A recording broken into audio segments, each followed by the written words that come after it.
Hey, do you teach yoga? Have you ever trained to lead yoga classes, to be a yoga therapist? Have you ever owned a yoga studio? Maybe even just wondered what it was like for the women and men up there in front of the room on their mats, leading you through endless Surya Namaskars, down dogs, and pranayamas galore? Well, these are their stories, and mine. I'm Rebecca Sebastian, a 20-year yoga teacher, 10-year yoga therapist, yoga studio owner, and co-founder of a yoga-focused nonprofit. I've done a lot in the yoga world over the last 20 years. Pretty much everything except had a water cooler. You know, a place to share stories, talk about struggles, successes, and find other people who do the same thing that I do.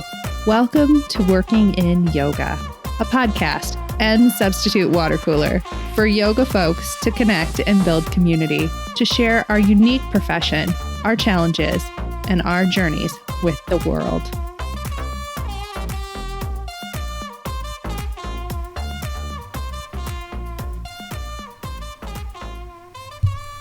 Single and ready to mingle. Caucasian, female, ages 25 to 39. Looking to find her zen. Immediate pass on anyone not like me. No chance of a smash. Must be skinny, wear the latest Lulu, and have a guru. Spirituality is a must, but not too much, or that's gross. Not looking for any of that woo-woo Sanskrit shit. Speak American, please. Ready to get your leg behind your head and pierce your way to my heart? We might be soulmates, but if you see me out, I won't say hi. It's cool though. You're lucky you found me. Perpetual upbeat attitude, an absolute must. All vibes welcome as long as they're good. Speaking of good, you've got to be healthy. Healthy food, healthy body, healthy natural odors welcome. I have already manifested you in my mind, so you better step up. Love a good touch session, but don't worry, you'll never know what's coming.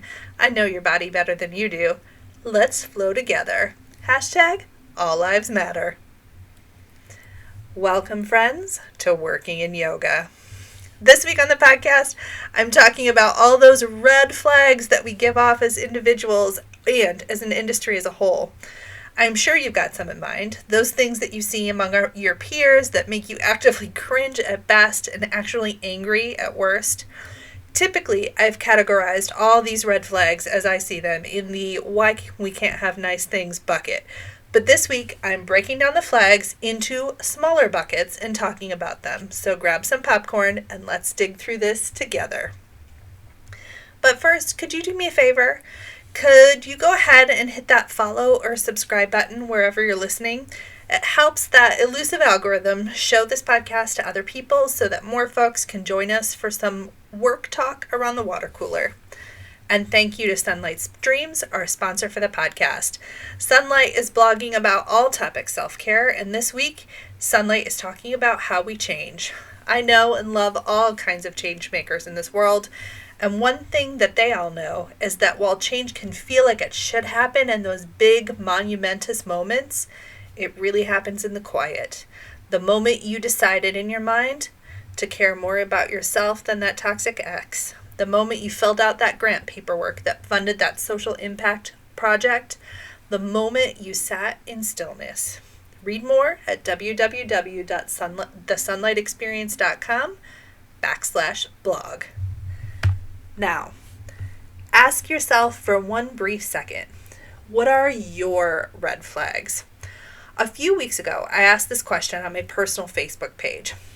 Here it goes. Hey, Facebook friends, this one is for the yoga folks. I'm developing a podcast episode on the yoga industry's red flags.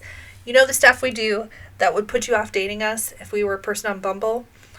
What have you seen that you would consider a red flag? And I'll start in the comments. That's why I started this episode out with a dating profile. The profile of the yoga industry if we were on Tinder, Bumble, OkCupid, or Hinge. It includes a nod to all the buckets that folks listed on this red flags conversation, which got to be a whopping 159 comments long. This conversation included both yoga professionals and students from near and far. Some of my students at my studio were in the comments, some of my teachers were in there too, but also my friend Sheila from Singapore, and Carrie from Ohio, and Pam from New York, and lots of friends from Canada. Studio owners were there, and so were yoga teachers. And this is what we came up with. The first thing I want to address is that folks who are students of yoga are looking for very different red flags than what we yoga professionals are. I mean, it wasn't even that we weren't playing in the same field. We honestly were not even playing the same sport. And I think this is something to call attention to. A long time ago, when I was in my first 5 years or so of teaching, I realized something that profoundly changed how I looked at my job. I realized that I could go into a yoga class and teach what I considered to be the absolute best and most impactful class. The one where I dropped wisdom nuggets, had people in those quote-unquote juiciest movements. I don't really know what that is, but you know. And after the end of class, everyone would just be like, "Bye, Rebecca, see you later." And then the very next week, I could slide into that same class, running late, wearing my shirt inside out with 2 mismatched flip-flops, pull something totally unprepared out of my ass, and folks would come up to me afterwards and say, "That was the most impactful class you ever taught. I can't even begin to tell you how you just changed my life with your words." This made me realize 2 different things. Number 1, I had better watch my words more carefully. I still, even 23 years later, say internally, "Oh shit," when someone says, "You said this thing a couple months ago in class, ... And the other thing is that your students are not having the same experience that you are having. They're in their own worlds, they have their own challenges, and their own interpretations of what they are seeing in our yoga spaces. So let me share with you some of the comments for red flags that students of the practice of yoga shared. For me, that's just the hurdle of starting at a place knowing nothing really. I feel like most places that you go to, they're all pros, a pack, and have been doing it for years. I'm kind of embarrassed to start, and this could all be in my head. Maybe there are more beginner yoga classes. Maybe I can't even really answer this question since I'm not technically a quote-unquote yoga folk. And that was from my friend Kelly. Another person, the mention of burning calories or any other language that would present yoga as a weight loss regimen or part of one. I feel like that's how it can sometimes be mistakenly presented in gyms or other environments. From Allison. And the music that's so loud that you can't hear your instructor. From Audra. So much of what yoga students resonated with on this thread involved the real brass tacks of how we share yoga. Are we friendly? Spoiler alert, we definitely are not friendly. And how we actively make people feel badly about themselves. It seems that the simple act of being a nice person to the virtual strangers who take our classes is the lowest possible threshold of behavior. And if we can't even do that, we are walking red flags. So take note, my yoga pro friends. Our students rarely expect more than the basic human decency that we all know to be true from us. And sometimes we are falling short of even that. So this coming week, make an effort to be kind, warm, and welcoming to your students. You don't need to be a cheerleader, but you do need people to know that you're happy they're there and proud of them for making the effort.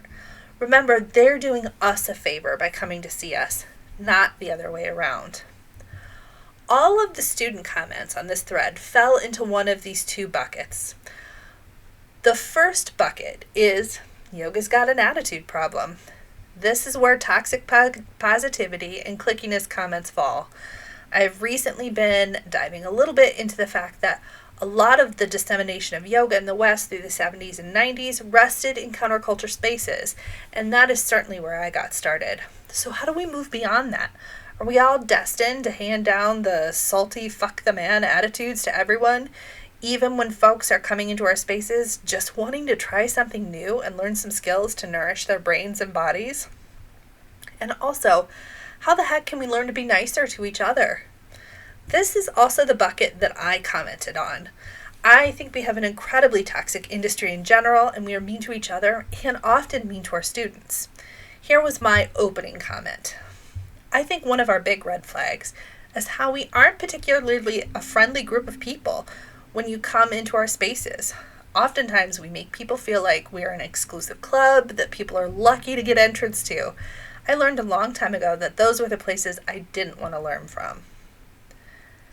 Also, some stories of other people's experience were like, my mom was once in a class where the instructor didn't really engage with the class at all and often didn't do the poses that the rest of the class was doing. That was Ransom. And in full disclosure, Ransom does work for me. Also, holy crap, how much time do you have? My way is the only way springs to mind. And that's my friend Nicole. You actually can listen to the podcast she recorded with us a couple weeks ago. This comment could also be placed in the other bucket that students mentioned, which is yoga teaching and methodology skills. How you teach, how you include all bodies, how and if you touch people, the words you use, the experience you provide when your students are practicing. This is something that I think the vast majority of student commenters, both on Facebook and Instagram, talked about. It is something that I find to be a particularly difficult pill to swallow because we do know better. We know how to make yoga classes and yoga therapy sessions inclusive. There are tons of resources out there for folks to learn from. How do we do better here? I am of the mind that we need to embrace learning true teaching methodology, just like folks in traditional educational spaces do. But how to get this message across to people who were taught to treat alignment as a one-size-fits-all directive, and whose perfectionism and shame they use to guide their teaching, be it intentional or not. There were several comments on teaching methodology and that portion of our industry. Here were a few. Too often, the practice is pose-dependent and not person-dependent, from Danny. And I went to some yoga classes last winter where the instructor didn't give modifications at all. She finally gave one that would actually have been worse for the person next to me who had bad knees. And if you're new to class, hopefully the instructor recognizes you and asks you if you have any limitations. That was from my friend Jean. I also dislike partner poses or group setups for poses. Like, I might be a yoga teacher, but I don't necessarily want to be that deep. Are we opening ourselves up to injury for a reason? And that was also Ransom. Teachers that don't quote unquote teach, they simply take you through the class, almost robotic. That was my friend Amy. And teachers who practice with the class the whole time and don't at least look up every once in a while. And foot smells from stinky sandals. Honestly, you guys, there were a lot of talks about smells in our yoga spaces, so watch that. And that was from my friend Krishna. Not teaching how to use props. A teacher not worried about the grip of their students' mats. And that was from Ramina. Studios and teachers that do not use props or offer modifications, alternatives for body types or styles. Another red flag for me is extreme cussing in class. I never go back to those teachers. That was Serena. Red flags for me would be touching before asking or not offering modifications or alternatives from April. And non-consensual touching from another Nicole. This idea of consensual touch is something we've covered a lot on this podcast, and you can head back to either of my episodes with Sherry Dostoriba and hear a larger framework of this discussion. Here's what I said back to Nicole. Can you imagine if you happened to be literally anywhere else in the world and this happened to you? Just go ahead and walk up to someone sometime at the bank and be all, I need you to soften your shoulders, and you're going to feel my hands gently press on the small of your back. Without a conversation first. Like, what in the name of trauma bonding ever allowed us to feel like this was okay? Really thinking how and why we touch people is worthy of some serious consideration. If you haven't yet dove deep into why you touch and how it happens with consent, please do. It will be better for you, for your students, and for all of us on a whole.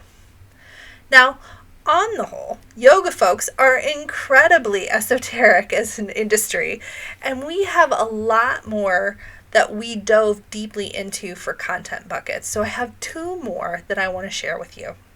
First is something that is vital that we lean into, even though we are primarily a white-dominated industry in the West.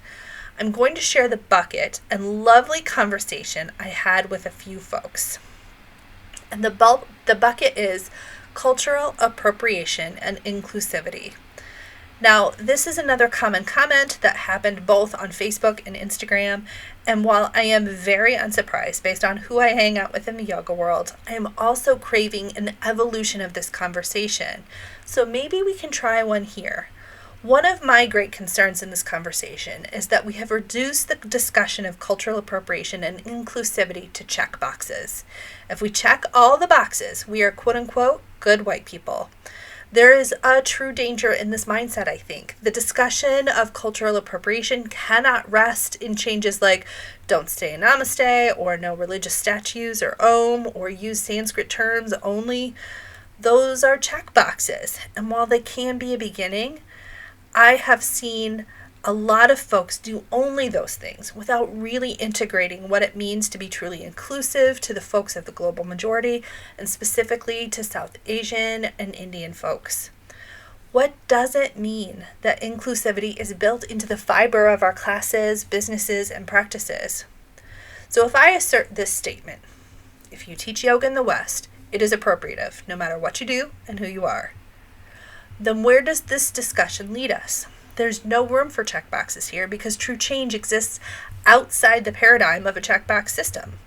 The conversation then requires nuance and a whole lot of discomfort. My friend Carrie replied, I will say I tend to come at this from an anti-colonial positionality, not liberal positionality. So, while inclusion seems to be the way of framing it in liberal and feminist spaces, I am more interested in solidarity. The other issues that this seems to bring to people to an impasse is the problem of accountability. It's a complex issue with lots of room for growth. Just to say here, I agree that checking boxes is not a satisfying solution for me. And I responded to Carrie, here's a thought that your comment inspired. Do we need to separate out the topic of cultural appropriation and the challenge of inclusion in Western yoga spaces? Are those two different conversations? Now that I see it, I think that they are. I suspect we often lump them together because one can give us a more potentially satisfying outcome than the other can, so they offset each other. And humans crave a satisfying outcome, a checkbox, if you will. And then if we look at cultural appropriation from the lens that what we are doing in the West is cultural appropriation, full stop, how do we live with the tension that if we choose to continue teaching? Because that seems to me the supreme discomfort and crux of the challenge in conversations here. If we acknowledge that it is happening, then we have to live with this unreleasable tension if we choose not to get out of the industry. I don't know if you've ever felt that way, but I feel that way all the time. Carrie responded to me and said, I do think cultural appropriation and inclusion are very different topics that are related, of course. I don't think white people can be the ones to decide what that means to be inclusive unless and until we have rooted out all the racism, in particular from our own communities, and then extending invitations to Black and Indigenous people will be invitations to violence. They are the ones to determine whether or not our spaces are safe or safe enough for them. I'm not even remotely comfortable making that judgment call for them. My focus is to be in solidarity with them in their efforts to create spaces for themselves, even when I'm not invited to those spaces. This is more of a solidarity position and related to my stance on reparations. And on the same note, I think most people are better off learning from people within their own communities, the people they're already comfortable with. Not always, but in general. And right now, we don't live in a world where any group of white people can promise anyone that racism isn't present within white communities. But we can, and I do, support oppressed communities building spaces for themselves, Black and Indigenous controlled spaces. So that's more of an anti-colonial stance than a reformist or liberal stance. Now, the reason why I'm reading this whole thread aloud to you on this podcast is because what Carrie said is vitally important. It is our job as white folks to root out racism in our communities, all of it. And until we do, extending invites to Black and Indigenous people into our spaces is an invite to violence. This conversation involves a lot of discomfort and listening on our part as white folks. Carrie and I are both white. And being able to do this and being open to continually learning about how we can root out racism in our spaces has been something that has been truly one of the most moving things that I have undertaken in my life. So let me encourage you to do the same.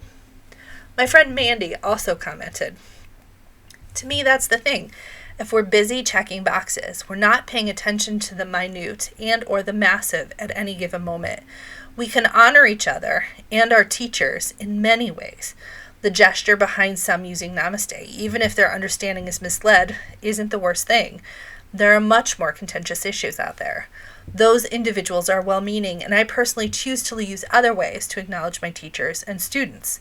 But additionally, my understanding of icons and Om is more about their symbolism than it is something of a religious context. The icons are reminders of ideals and things to be cautious of, and Om is an expression of an individual that can be done in harmony with others, even if done in different ways. It's something we can come together on or choose not to do altogether. On a wider scale, it represents choice." She also continues to say, "As far as Sanskrit goes, I'm cautious to implement it only in my classes. Yes, Sanskrit is part of the tradition, but it is also part of the tradition that excluded many. This practice, as I understand it, isn't esoteric. It's meant to be understood and practiced by all. Sanskrit is a part, but not the whole of the practice. It is much more vast than any language, so essentially getting hung up on the rights and wrongs of practice in the context of checking boxes isn't helpful. I think it's much more about the wider scope distilled down into choices at any given time." So let me ask you this. Where do you stand on cultural appropriation and inclusion topics in our spaces? Have you given it deep thought, a passing glance? There were many folks who contributed to this conversation, and I especially want to call out the work of Pamela Brown on this thread. Pam has offered to put something together for folks who want to learn more about building inclusive spaces and wellness. You can find Pam as a guest on my podcast in the early days during COVID, and I will link her contact info in the show notes. Make sure that you offer to pay her for this work, please, if you choose to contact her. Now, let's move on to the final bucket of red flags. And this bucket, y'all, is just littered with red flags of all hues. I call this bucket our complicated relationship with the term spiritual. Lots of folks referenced being, quote unquote, too spiritual as a red flag, and others referred essentially to, quote unquote, walk the talk. By which I mean that folks put on the appearance of spirituality without actually embodying it. Now, my question in this bucket lies in the realm of how we train folks to hold spiritual space, as many of us agree that this is a spiritual practice. I'm drawing a bit from the book The Power of Ritual by Casper de Kool here, but there needs to be an acknowledgement that we need training for our teachers, owners, and trainers on how to hold this space effectively. Because we built absolutely zero support systems within the industry to guide us as professionals, we often end up with poorly boundaried relationships with our students, and our students often look at us as either otherworldly, and then they feel disappointed when we all turn out to be real-ass people with faults and discomfort just like everyone else. Our lack of this support, which other spiritual jobs like pastors have, also gives way to cult-like mentalities for some folks. You'll hear me say in a response, it is a very intoxicating thing to stand in front of a room of folks who admire you greatly because of the change you added to their lives. How does this change within the industry? Where do we start to build support so that we can avoid the real harm that this causes? Both us, in terms of loneliness specifically, but also in general as an industry, as well as the harm it causes our students. Now, I've spent a lot of time thinking about this specific thing, especially in relationship to being a yoga studio owner myself. Now, my friend Nikki said, to me, it feels like if we had a grasp on the third bucket, appropriation and inclusivity, then we would have less of a problem with this last bucket, faux spiritualization and the lack of supportive communities and path. That saying comes to mind that play stupid games, win stupid prizes, appropriate yoga badly, and get bad yoga teachers. But your question was around how we train folks to hold spiritual space, and a few things come to mind. Acknowledging early and often that most of us were not made quote-unquote teachers by any person or body that had any true authority to do so, and we are simply students and practitioners too, just like we are holding space for other practitioners. Teach people how to be a student and how to select a teacher to all incoming students. Make citing sources for statements and actions made in yoga spaces, the culture, and the expectation. I also have thoughts around the professional support aspect. So I'll share this parallel that's happening in my head. Pastors and other related professions arise out of their participation in the church over their lifetime. Maybe they hold small leadership roles in the church, and they show their dedication to their faith and to leading the congregation until eventually they're in a position to pursue it as a profession. They go off to school and either come back to the congregation or go through recommendations. Now, there are many problematic things about the church, of course, but you can't say that they don't support their professionals well. Based on this, I think our focus would be more about the Sangha than the profession. Fixing the Sangha is maybe equal and essential to fixing the profession. Aside from teacher training, what opportunities could be offered in yoga spaces to take on roles that support the community prior to becoming a teacher?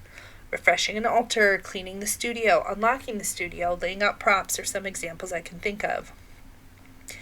And shared by a friend of mine and the podcast, Sherry Dosoriba, on this same thread, for me, I think holding spiritual space has to do with and comes from both the courage to be real and the humility to be human together, having mentors, studying and practicing ethics in action, self and peer accountability, a teaching relationship based on agency and dialogue, mutual respect, and for teachers, that can mean actively taking ourselves off the pedestal we sometimes get onto. Otherwise, whether that pedestal is consciously or unconsciously, we have a responsibility to hold the inherent power dynamics with reverence. And she also said, I've been thinking a lot about the peer review process. I received them, then led, facilitated, and oversaw them for years in a college for a holistic health and group exercise program. And it was useful to have ongoing accountability after we were hired to teach.